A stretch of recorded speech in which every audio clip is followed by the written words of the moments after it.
The euro is not a currency. It's a political weapon, and it's slowly killing Europe. Germany holds a €1 trillion IOU from the rest of the Eurozone. If the euro dies tomorrow, that money vanishes into thin air. During the Greek crisis, youth unemployment hit 62%. Let that sink in. 62. That's not a recession, that's a Great Depression. For its first decade in the euro, Italy had the worst economic performance in the world, beaten only by Haiti and Zimbabwe. The euro was supposed to unite Europe, peace, prosperity, a common future. Instead, it created winners and losers. And here's the paradox. Germany, the biggest winner, is the one country that can never allow it to be fixed. Not because they won't, because they literally can't. To understand how we got here, we need to go back to the night the Berlin Wall fell. November 9th, 1989.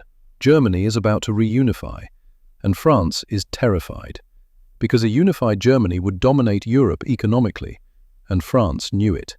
So they made a deal that would create the most sophisticated economic trap in history.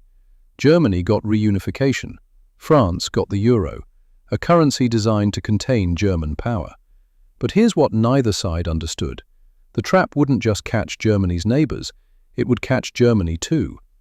In the next 20 minutes, I'm going to show you how a currency designed to unite Europe became a weapon of economic extraction, how Germany benefits from a system they can never fix, even if they wanted to, and why the man who created the euro admitted, on the record, that he acted like a dictator to push it through.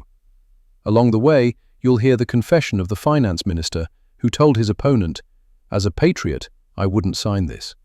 You'll see how one man saved the euro with 3 words and a bluff that was never called. And you'll understand why Italy's economy today is the same size it was in 1999. 25 years, 0 growth. But first, we need to go back to that night in Berlin, because what happened in the weeks after the wall fell explains everything that came after. This brings us to the man who started it all, and what he confessed when he thought no one was listening. It's November 9th, 1989. The Berlin Wall is coming down. Germans are dancing on the rubble. Families separated for decades are reuniting in tears. But in Paris, no one is celebrating. François Mitterrand, the French president, is watching the same footage, and he's terrified. Because Mitterrand understood something that most people didn't. A unified Germany wouldn't just be bigger, it would be unstoppable. The largest economy in Europe, the largest population, the industrial heartland of the continent, and France would become a junior partner, forever.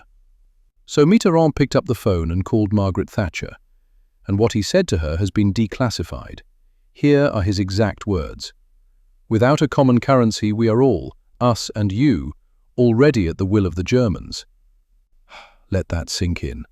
The President of France was so afraid of German economic power that he was willing to give up the franc, one of the oldest currencies in Europe, just to contain it.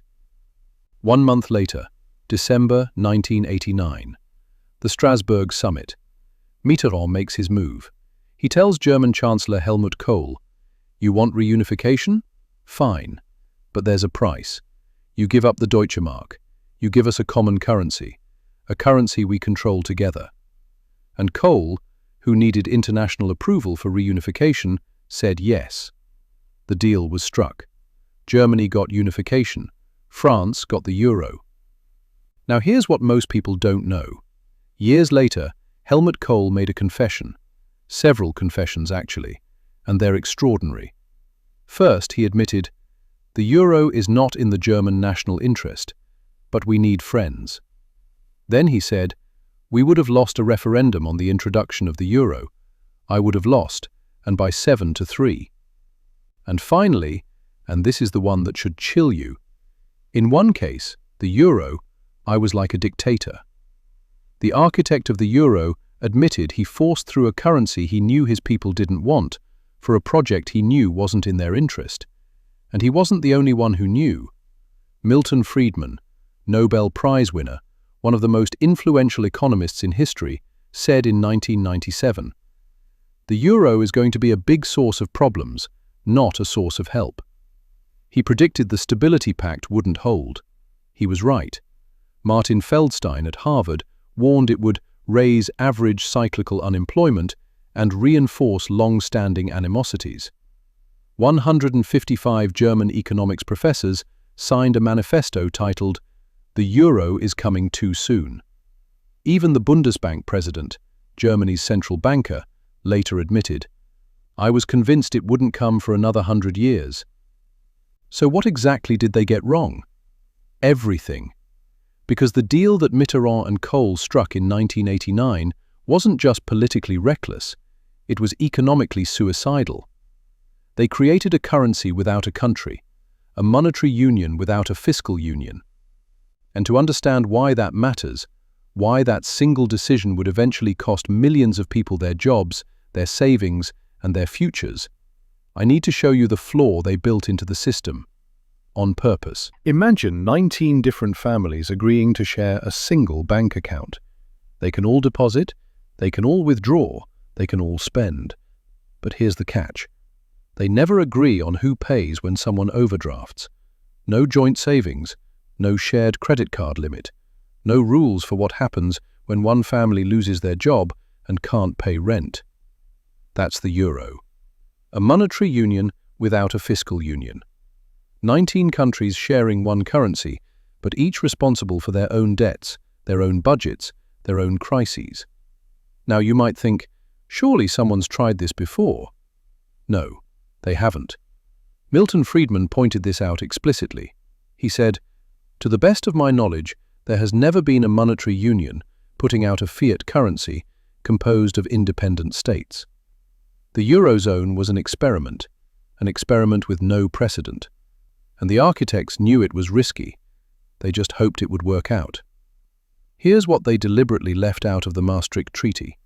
4 fatal omissions that made crisis inevitable. Number 1. No fiscal transfers. When Texas gets hit by a hurricane, the federal government sends money. Automatic stabilizers. Emergency relief. Texas doesn't have to beg. When Greece had a crisis? Nothing. No automatic transfers. No shared safety net. Greece had to go hat in hand to Brussels and Berlin. Number 2. No debt mutualization. Article 125 of the treaty, the no bailout clause, explicitly prohibited joint liability. Each country was responsible for its own debts, period. This was supposed to enforce market discipline. Instead, it meant that when one country started to sink, there was no life raft. Number 3. No lender of last resort for governments. The European Central Bank was prohibited from buying government bonds, prohibited from financing deficits. This meant that countries issuing debt in a currency they don't control were vulnerable to something that the US, UK, and Japan never face: self-fulfilling liquidity crises. If markets decide you can't pay, because you can't print your own money. Number 4. No banking union. When Irish banks failed, Irish taxpayers were on the hook. Not European taxpayers. Irish. A country of 5 million people had to backstop banks that had made insane bets across the entire continent. This created what economists call the doom loop, and I'll show you exactly how that works in a few minutes. But here's the thing that really mattered. By joining the euro, countries like Italy, Spain, and Greece gave up their most powerful economic weapon: the ability to devalue their currency. Before the euro, when Italy became uncompetitive, when German factories started eating their lunch, they had an option. They could weaken the lira. Suddenly, Italian goods are cheaper. Exports pick up. Problem solved. Inside the euro, that option is gone. Forever. You can't devalue a currency you don't control. So what's the alternative? The only alternative. Economists have a term for it. They call it internal devaluation. That's a polite way of saying cut wages, slash pensions, fire government employees. Make your workers so cheap that you can compete with Germany again. It's not a policy, it's economic bloodletting. And this is where Germany enters the picture. Because this broken system, this monetary union without a fiscal union, this trap with no escape valve, gave Germany the deal of the century. Remember that trillion euro IOU I mentioned at the beginning? Here's how it got so big. Here's something most people completely miss about the euro. The euro's exchange rate isn't set by Germany. It's set by the average of all 19 economies, from Germany to Greece. Now think about what that means. For Germany, the strongest economy in Europe, the euro is too weak. It's cheaper than a standalone Deutschmark would be. For Greece, one of the weakest economies, the euro is too strong. It's more expensive than a standalone drachma would be. Here's an analogy that makes this click. Imagine a heavyweight boxer, 250 pounds of muscle, being allowed to compete in the welterweight division. He's going to win every fight. Not because he's more skilled, not because he trains harder, but because the rules are rigged in his favor. That's Germany in the Eurozone. They're competing with a currency that makes their exports artificially cheap. And everyone else is competing with a currency that makes their exports artificially expensive. Don't take my word for it. Look at the numbers. The IMF, the International Monetary Fund, estimated that Germany's currency is undervalued by 15 to 25%. Germany's current account surplus hit 240 billion euros in 2024. That's money flowing into Germany from the rest of the world. Their trade surplus with the United States alone? $74 billion. And here's the kicker. The US Treasury put Germany on their currency manipulation watch list, right next to China. Germany, on a currency manipulation list, alongside China. Ben Bernanke, former chairman of the Federal Reserve, said this explicitly. If Germany were still using the Deutschmark, the DM would be much stronger than the euro is today, reducing the cost advantage of German exports substantially. But it gets worse. Germany didn't just benefit from currency undervaluation. They actively suppressed their own wages to make the advantage even bigger. Between 2003 and 2005, Chancellor Gerhard Schröder pushed through something called the Hartz reforms. The goal? Make German labor cheaper. And it worked. Too well. By 2008, German wages were almost 20% too low relative to ECB benchmarks. Meanwhile, in the rest of the Eurozone, wages rose normally. From 1999 to 2010, German unit labor costs rose less than 5%. Spain's rose 36%. Italy's rose 30%. Greece's rose 25%. Do the math. Germany got competitive by cutting wages. Everyone else couldn't devalue to catch up. The gap just kept growing. It's a double lock on the system. So if you're Italy or Greece, what do? You can't devalue your currency, you don't have one. You can't inflate away your debts, the ECB controls monetary policy. You can't run deficits to stimulate growth, the Stability Pact forbids it. You have exactly one option left: internal devaluation. Cut wages until you're cheap enough to compete with Germany. And that's not just painful, it's self-defeating. Because when you cut wages, people spend less. When people spend less, the economy shrinks. When the economy shrinks, your debt-to-GDP ratio gets worse, not better. You're trapped in a spiral with no exit. If you're enjoying this cheerful breakdown of economic disaster, do me a favor and destroy that like button. Trust me, it gets darker. Enough statistics. Let me show you what this looks like when it hits real people. This is the story of Greece, a tragedy in 5 acts. And in this story, you'll meet 2 men. One held all the power. The other thought he could outsmart the system. What happened between them is the most dramatic confrontation in modern European politics. Act 1, the revelation. October 2009, Greece elects a new Prime Minister, George Papandreou. And within weeks of taking office, Papandreou discovers something horrifying. The previous government had been lying for years. The budget deficit wasn't 6.7%, as they'd claimed. It was 12.7%, later revised to 15.4%, almost double. Years of statistical fraud exposed overnight. Markets panicked. Greek borrowing costs spiked. The crisis had begun. Act 2. The Troika arrives. And then they arrived. The Troika, 3 unelected institutions, the European Commission, the European Central Bank, and the International Monetary Fund, now effectively controlling a sovereign nation. And leading the charge from Berlin, Wolfgang Schaeuble, German finance minister, the enforcer. Schaeuble was a hardliner. He believed in rules, discipline, consequences. Later, he would propose kicking Greece out of the euro entirely. Grexit auf Zeit, he called it, temporary Greek exit.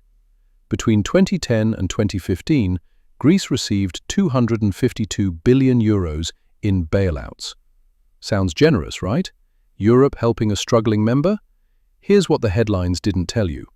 Only 10% of that money actually financed Greek government spending. Over 80% went to refinancing old debt, paying back French and German banks who had made reckless loans. The bailout rescued European banks, not Greeks. Act 3. Enter the rebel. January 2015. Greeks are exhausted. 5 years of austerity. The economy has shrunk by a quarter. Youth unemployment is over 50%. They go to the polls, and they elect Syriza, a left-wing party that promised to end austerity. The new prime minister is Alexis Tsipras, young, charismatic, defiant. And his finance minister? A man named Yanis Varoufakis. Varoufakis was different.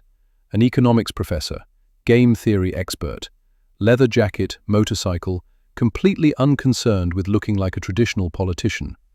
He thought he could outplay the Eurogroup, use game theory to force a better deal.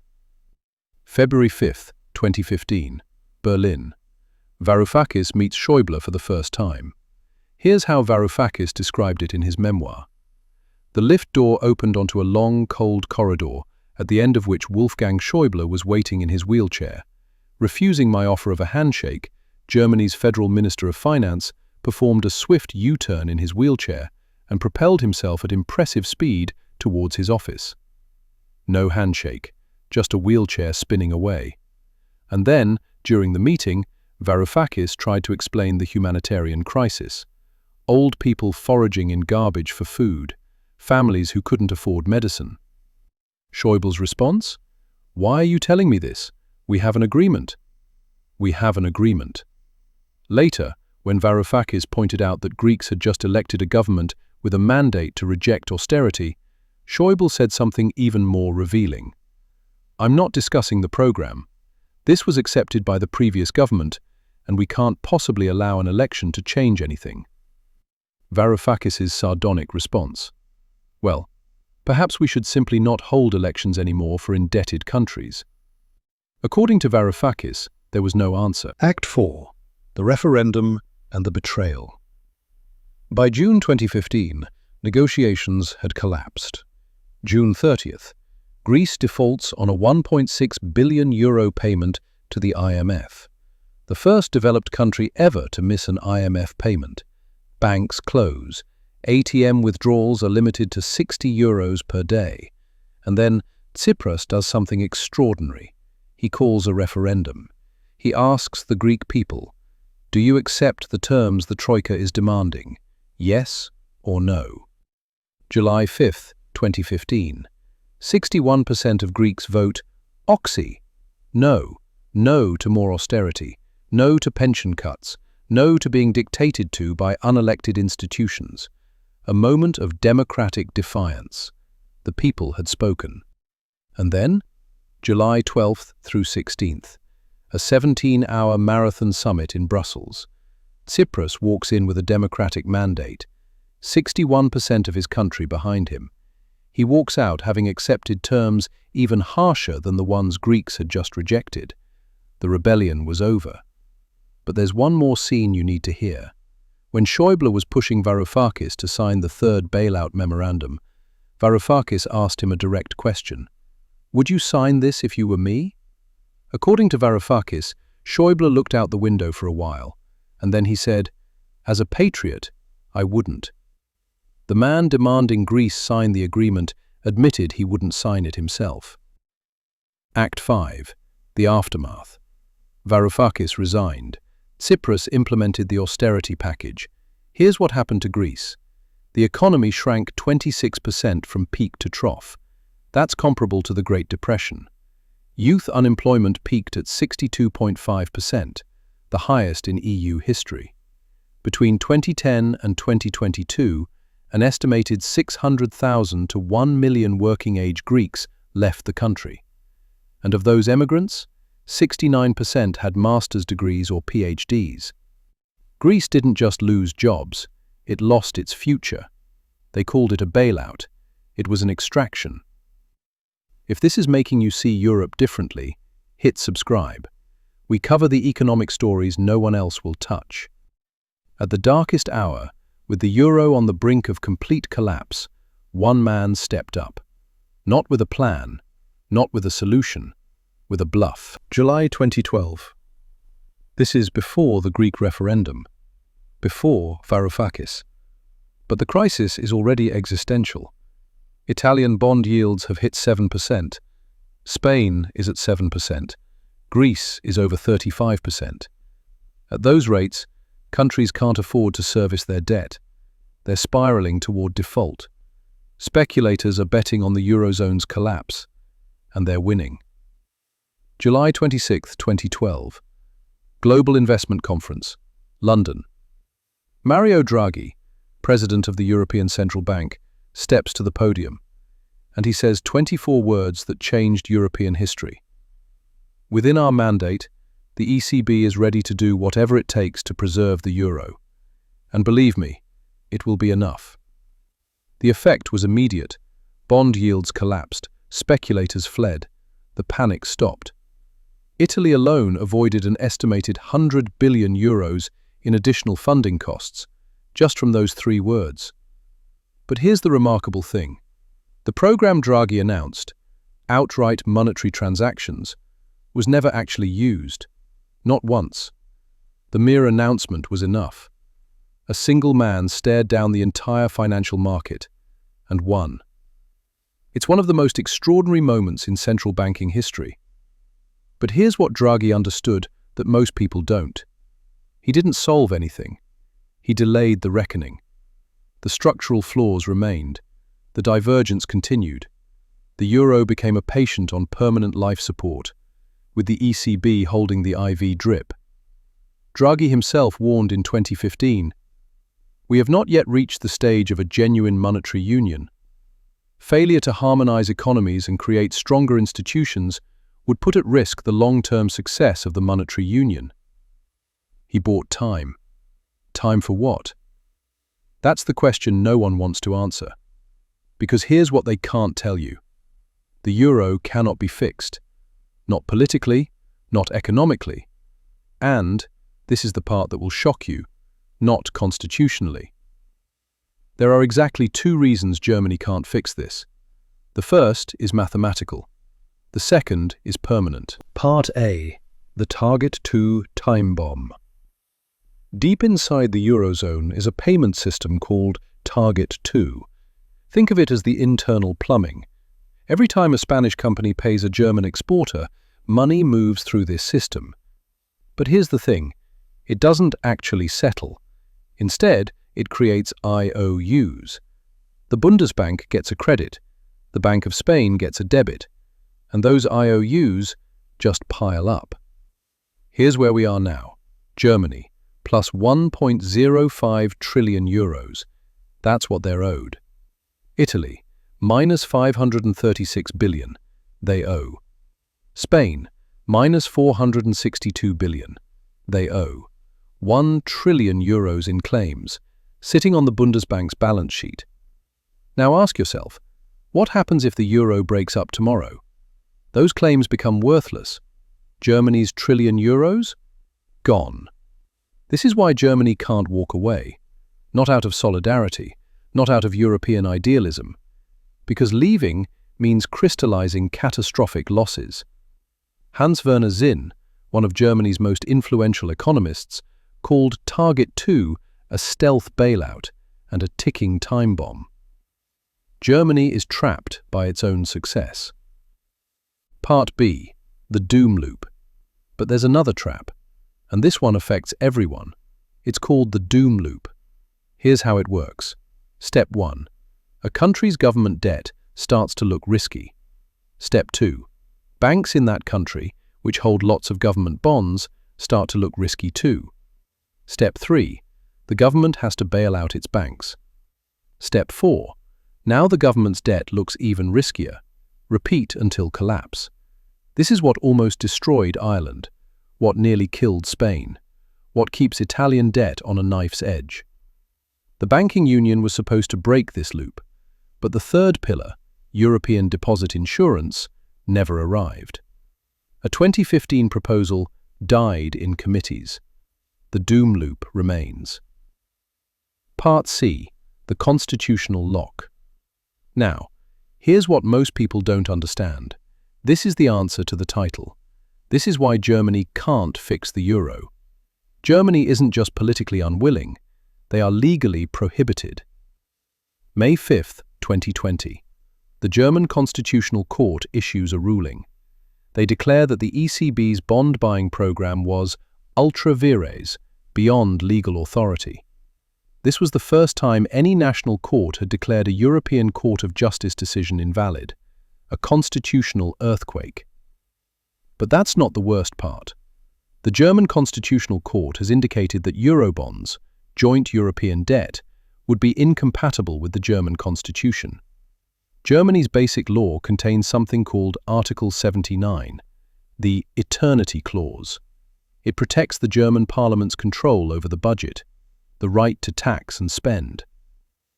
And here's the thing about an Eternity Clause.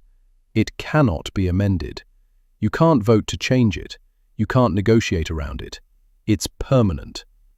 Eurobonds, the kind of debt mutualization that would actually fix the euro, would require German taxpayers to guarantee other countries' debts forever. That violates Article 79. The only way around it? An entirely new German constitution, which requires a referendum. A referendum Germans would never pass. Even among the center-left Social Democrats, fewer than 40% support debt mutualization. So when I say Germany can't fix the euro, I don't mean they won't.